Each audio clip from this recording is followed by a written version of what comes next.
I really have to talk about Steve Rogers' Captain America because this is by far up to date one of my favorite series of all time. I don't have the whole run yet, but I'm getting more and more as I go. I know a lot of people really don't like it, they hate it so much, and actually, I remember when the series first came out, Chris Evans actually tweeted saying, please, God, tell me this isn't so, because they said Captain America was Hydra or something. And yeah, a lot of people don't like it because they basically turned a person who is anti-Nazi their whole life into a Nazi. And that is obviously a really bad thing for a lot of people. But back then, for me, I didn't really have all these presumptions about Steve because I don't really know him that much. Because that was the first time that I've ever read Steve's comics.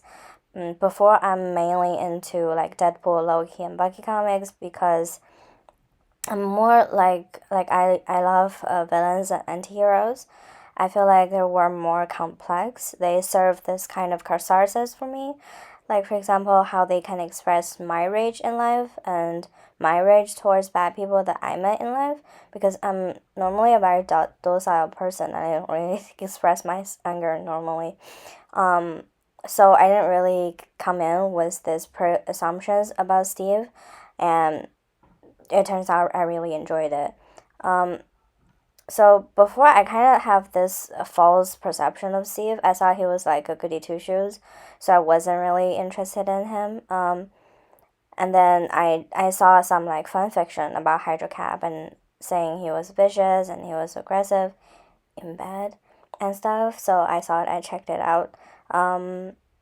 But yeah, it turns out it was a really good story. It's got a lot of propaganda, and really, it was in such coincidence, but I studied communication science, and we were actually learning propaganda at the time in school. And I recognized a lot of propaganda skills that he was using in this book, and I thought it was pretty fun to have something in common between what I learned in school and what I read in the comics. What I really liked about the fact that he's bad is that I found like a new way to him. So after I read this, I'm more interested in Steve than I ever was. Although I know that this one is not really Steve, but it definitely gives me so much clearance towards, for example, how strong Steve really is, because he was like holding back most of the time, because if he really throw a punch, people might die, and because he's such a righteous person, so he wouldn't really do anything to actually manipulate anyone. But in this one, he actually manipulated a lot of people, and essentially takes over the world. And that kind of gives you two ideas. One of them is how strong Steve really is. The second one is whether or not we should trust someone so completely. I mean, Steve was always able to manipulate people, but he's too kind, and he'd never do that. Here in this comics, we can see how much damage he can do if he's not the kindest person on earth. It's kind of like Homelander in The Boys. If you have a symbol to look up to, what if he's bad? You let everybody trust him so much, and what if he's bad? This book gives me so much respect for the real Steve because it shows us how easy for him to just take over the world. He wasn't like bad in this comic even. He's also super righteous, and he believed everything he's done is for the good of mankind.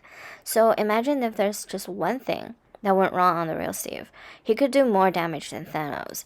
And the fact that he was always as powerful as Thanos, but he never used it on people, but for the people that were lucky that he never sought to seek for power or a crown, where he could be so easy just to get them. I love him more because now we can see how much power he has and how much power he's not using, if that makes sense. In the MCU movies, you'll notice that people have mixed feelings towards Steve. Some treat him like a celebrity, some didn't know him at all. They just know Captain America, they don't really know Steve.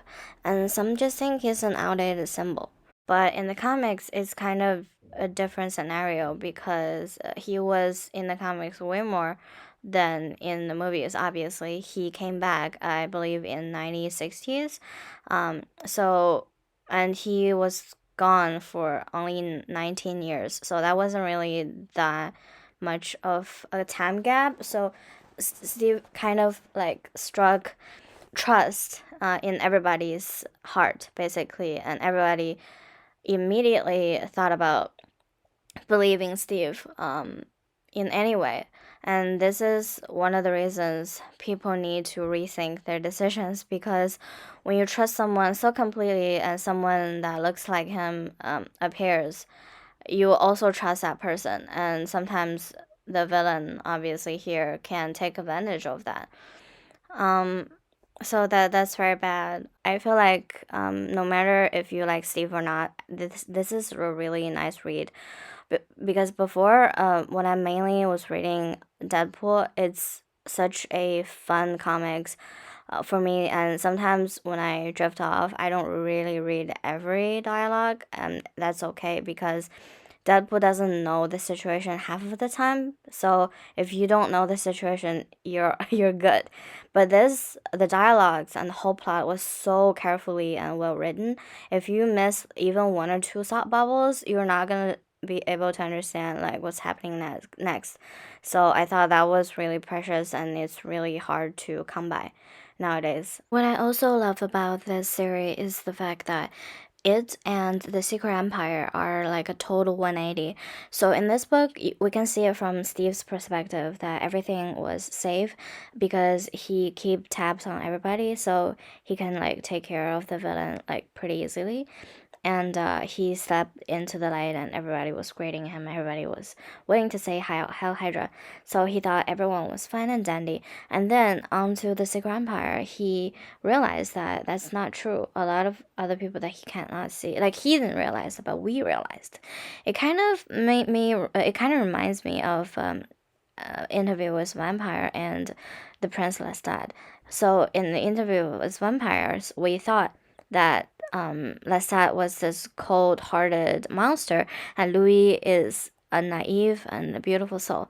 But if you really read Prince Lestat, you can see that it's not true. Like Louis is this ungrateful bastard, and Lestat is this free-spirited, loving person. So I thought that was like a really great contrast, and I'm always in with a good old-fashioned twist. So yeah, I guess that's why I love this series, and I really hope that you guys could go check it out. Thank you for watching, and if you have anything you wanted to share, ask, advise me, please do it in the comment down below. I'm going to do more about the comics, about Bucky, about Steve, and maybe about other people. And thank you again. Bye. See you for the next one.